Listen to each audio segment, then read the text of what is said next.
Hello, you guys. What's up? And welcome back to the Sweat Simple podcast. I am super excited because today's episode was actually inspired by one of my online coaching clients. We were talking about her overall goals, where she wanted to be moving forward. And I mentioned body recomposition, and she was like, okay, I hear that term all the time, but I don't actually understand what that means. And I love that she said it because I think the fitness industry tends to find whatever term is like really resonating with people in the moment, and then coaches just go overboard with it. So like in the 2010s era, it was probably toning, and then that kind of phased out because everyone was like, you can't tone your muscles, and your muscles, you can't change the length of them. We know that now, and that's been phased out. But now everyone seems to be tossing around body recomposition. Every coach is talking about body recomp.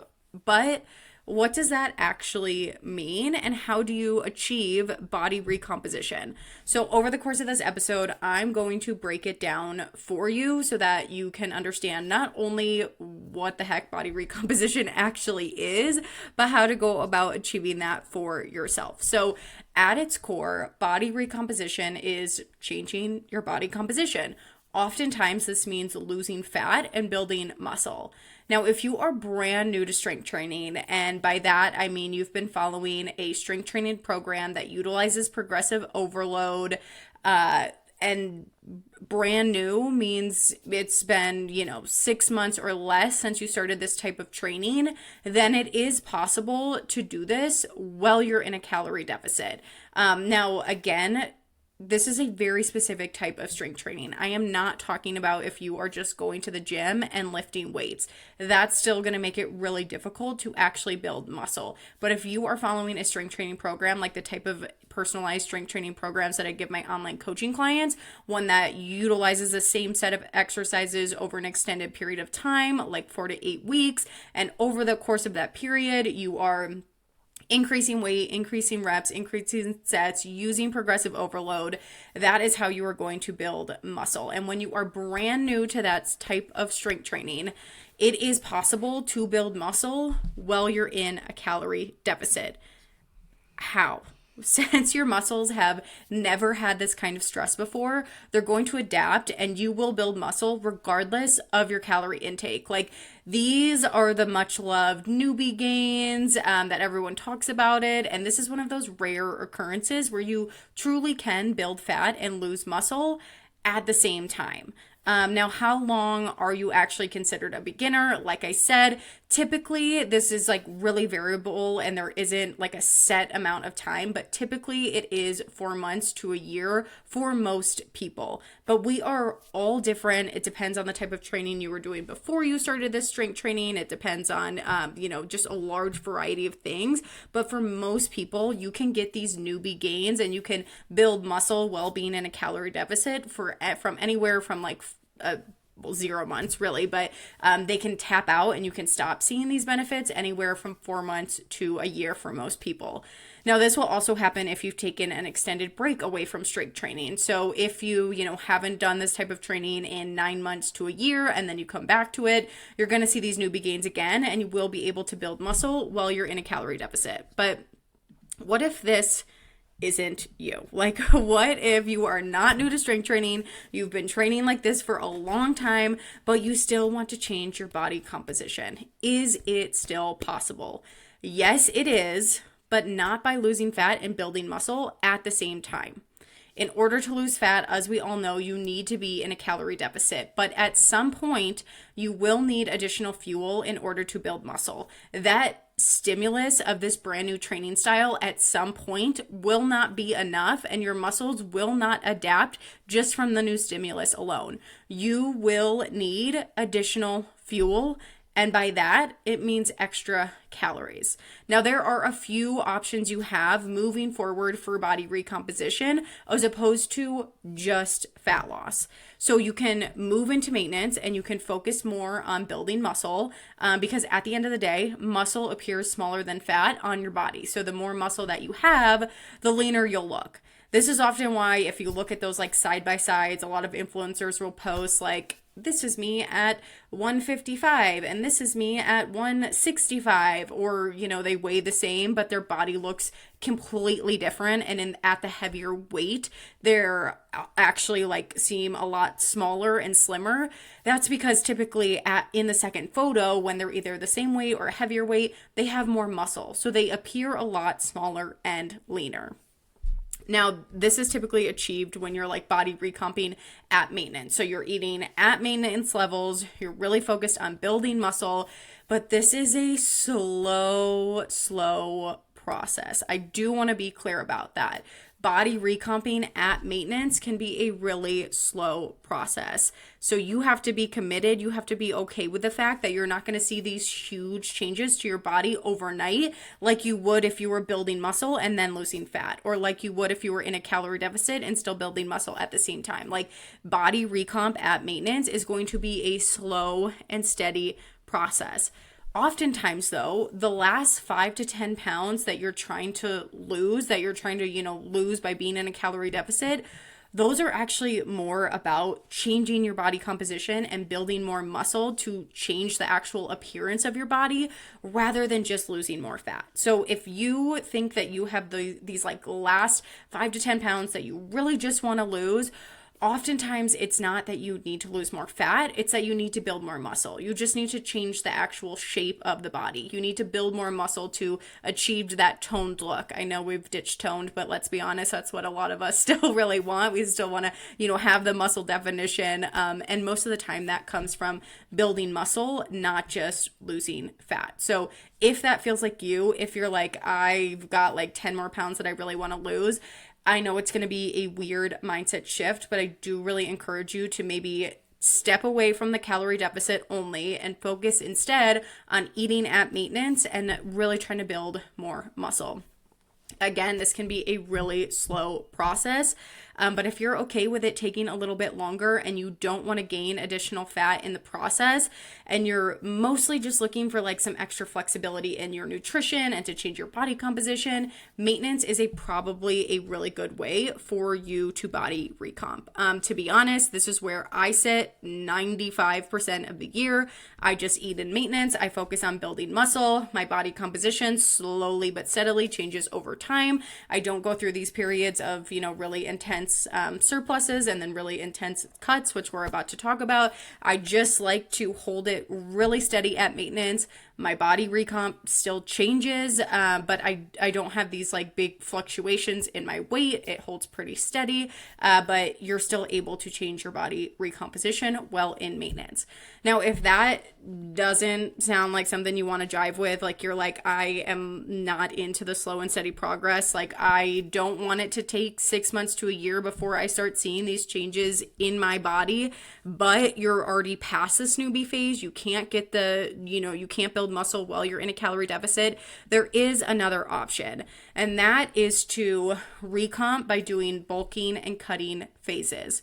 Now, this can move more quickly than slow and steady body recomp at maintenance because you're focused on just one thing at a time. So you can do that one thing more efficiently. You're either focused on gaining muscle or you're focused on losing weight rather than trying to do the two things in tandem. So with this approach, you would enter into a bulk, aka a slight calorie surplus, to focus on building muscle, and then you'd move into a deficit to lose some of that fat and to, quote unquote, show off your new muscles. So the caveat I will give to this is I don't typically recommend a bulk until you've spent some time in maintenance, because for a lot of people, if you have spent most of your life just trying to get the scale down, you have always been in a diet, that has always been your main goal, it can feel really uncomfortable mentally to just even get the scale to stay the same at maintenance, let alone see the scale climb up when you're in a surplus. So if you've only ever done deficits in the past, if you've only ever been focused on fat loss,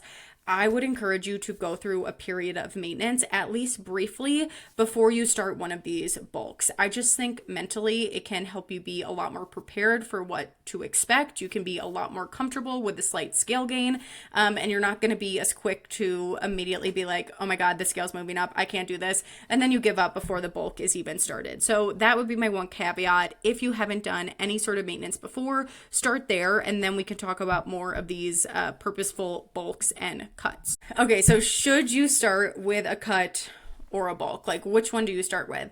Now, if you have a lot of body fat to lose, or you still have body fat to lose in general, I would start with a cut, get as lean as you want, and then do the bulk, because during the bulk, you are going to add a little bit of fat. It's okay. It doesn't have to be a ton if you go about it in a smart way, but the nature of a bulk is to purposefully eat over your calorie maintenance, which means that yes, you're going to build muscle, but you likely will have a little bit of fat gain along the way. Again, that's fine. We're going to do a cut after and you're going to lose that fat, but that's why you really want to start with a cut if you do have more fat to lose overall.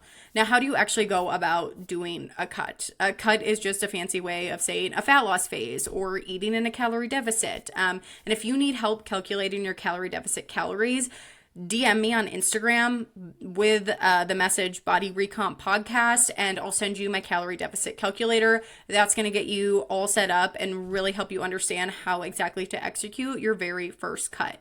Now, how long should the cut be? And honestly, this is something you should decide. Do you like how you look and you're ready to start building? Do you need a mental break? If you're pretty lean already, 4 to 16 weeks would be where you should probably start with your cut. But if you have a lot to lose, you could cut for a lot longer, really just do this like extended period of losing fat with some breaks in between. So the cut really depends on where you're currently starting.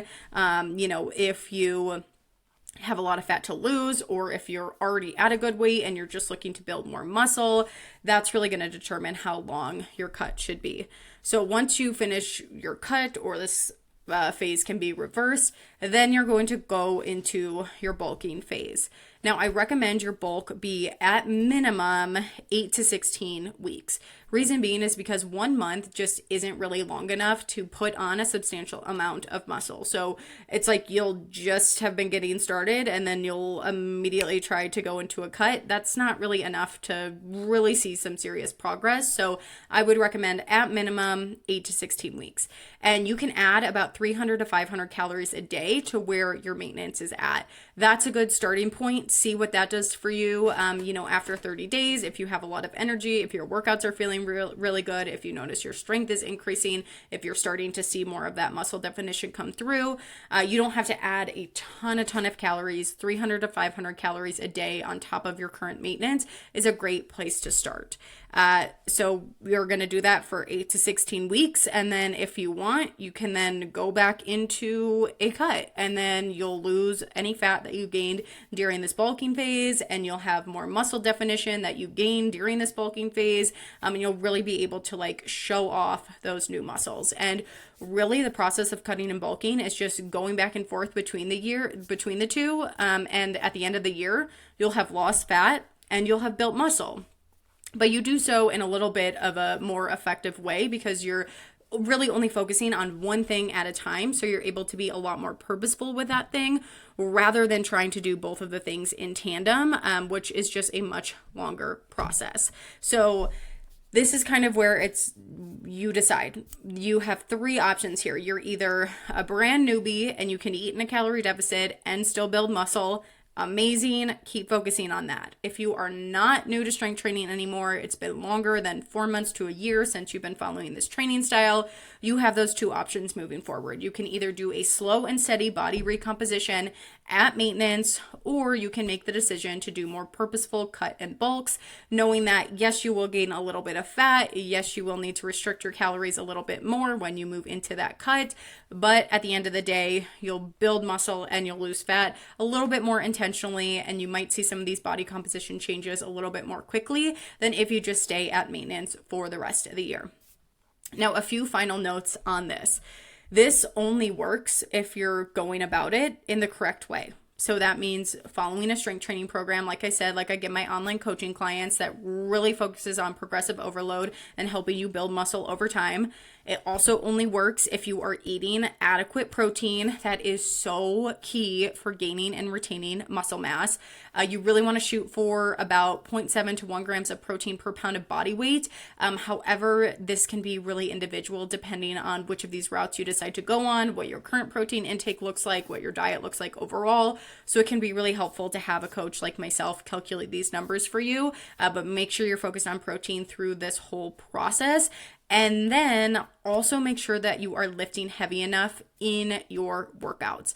If you kind of show up to your strength training workouts and you're using them as just like, check it off your to-do list, I got it done, you're kind of breezing through the movements, that's not enough intensity that you're bringing to the gym in order to really build muscle. So you want to make sure that those last 2 to 3 reps are feeling very, very difficult, almost like you couldn't do anymore. That's how you know that you're actually going to lift heavy enough to really stimulate muscle growth. So in addition to choosing, which path you're taking to actually achieve body recomposition, you want to make sure you're eating enough protein, and you want to make sure that you're bringing the type of intensity to your workouts that's necessary to stimulate muscle growth. So that's all I've got for you guys today. I hope that was helpful. I hope you have a better understanding of how to actually achieve body recomposition moving forward. If you have any questions about anything we talked about in this podcast, I know this topic can be nuanced. I know it can be confusing. So please do not hesitate to shoot me a DM. I would love to help chat through this with you further. Lastly, sharing this podcast with friends is the best way to help it grow. So please don't hesitate to send to someone you think would find it helpful, to screenshot it, share on your Instagram story so we can really keep building up this community. But thank you guys so much for being here, and I'll talk to you soon.